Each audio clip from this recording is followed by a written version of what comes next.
Webheads, comic book fans, welcome to another episode of Worst to First. Guys, I'm Mike Spider Slayer. Welcome back to Comic Book Corner 2.0. Fans, this is the weekly video series where I give a quick rundown of my least favorite comic all the way to my favorite comic book. So with that being said, let's not waste any more time and let's jump right into it.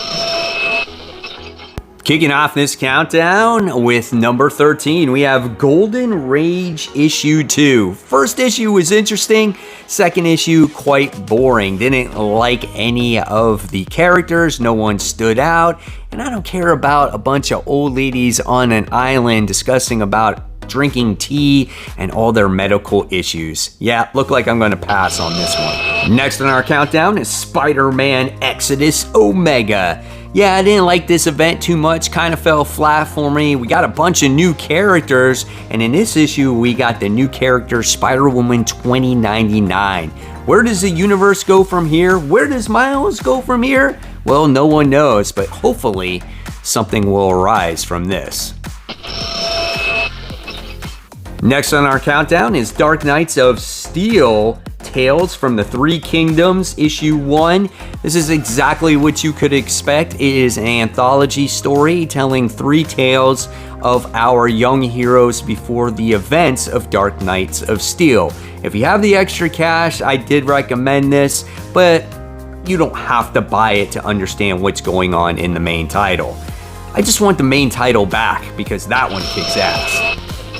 Black Adam, The Justice Society Files, Atom Smasher, issue 1. This book was okay. It was your typical origin story of the character, what his power set is, how he has a relationship with his uncle. However, this book was definitely not worth the cost of $7. Flashpoint Beyond, issue 5 of 6. I was enjoying this series up until this issue. All of a sudden, things just got convoluted with all this hyperverse, omniverse, all these different Earths. Just typical DC Comics. And oh yeah, the Joker has a name and identity now. I don't think that was necessary. Now we have All Out Avengers issue 1. This book was kind of fun in certain places, good character interactions. Artwork is a little bit stiff from Greg Land, but he's got those crazy facial expressions. The only thing I didn't like about this book is they put you in the middle of an adventure. They tried to make it action heavy, and at times it just didn't work.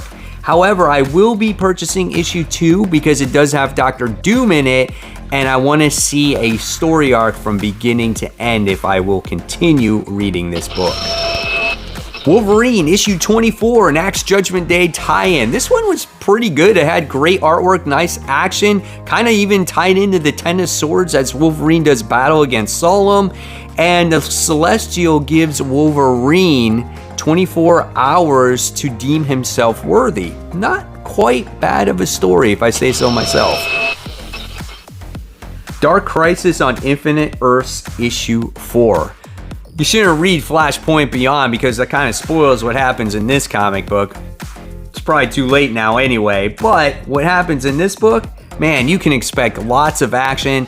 Love the interactions here with Slade and the Legion of Doom, and we have Black Adam. Such a awesome book to read, but I guess the important thing is here is we just got another new multiverse. Top 5. We have She-Hulk issue 6. What can I say? I'm a sucker for Jennifer Walters. The artwork in this book is so gorgeous. Now, there's not a lot happening in it right now, but we get to see a developing relationship here between the Jack of Hearts and Jen Walters.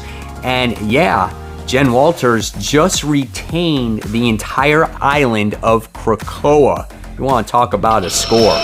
My number 4 pick and surprise pick this week goes to the Ninjets. This is issue 1 done by Dynamite Entertainment. Oh my gosh, this book was great.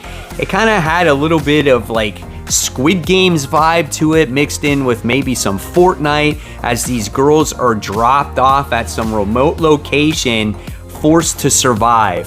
There was 10 of them and only 3 slots available. In the future, they could be deadly assassins.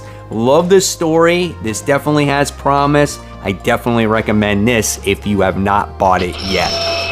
Oh yeah, top 3 now. We have Punisher. This is issue 6. Jason Aaron's best book to date. Love all the flashbacks with Frank Castle in his early days before he became the Punisher. And he has a battle in this issue between the God of War Ares that is so memorable, and he gets the piss beat out of him in this book. And at the end of this fight, we wind up seeing the High Priestess resurrect him or bring him back to life, basically. And he tries to bring back Frank Castle's kids as well. My gosh, how sad was that scene? And we also get the man in the red suit known as Daredevil.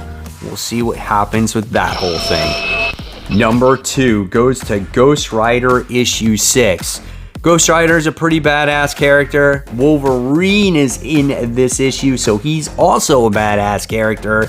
And when you get these two in the same issue, oh my god, it is chef's kiss, let me tell you. And Wolverine sits there and does basically a lobotomy on Johnny Blaze to get the demon out of his head. This is so horrific, so gory. I love the action in this book. I've never read such a great Ghost Rider book in my life. I am having so much fun with this. Definitely a recommend.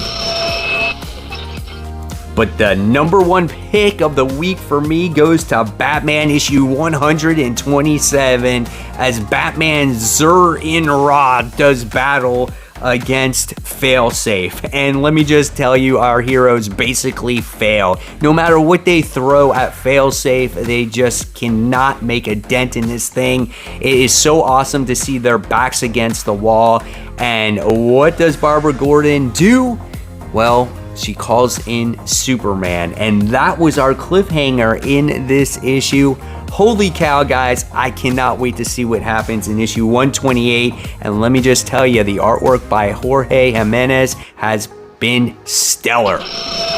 So there you have it, webheads. There's a quick rundown of all the comic books that I read this week. I want to know in the comments below, what were your favorite books of the week? And guys, if you love the content, I'll leave you more content right here to click on. And of course, guys, as always, keep buying, keep collecting, but always remember to read those comics. Guys, thank you so much. I'll see you real soon. Bye.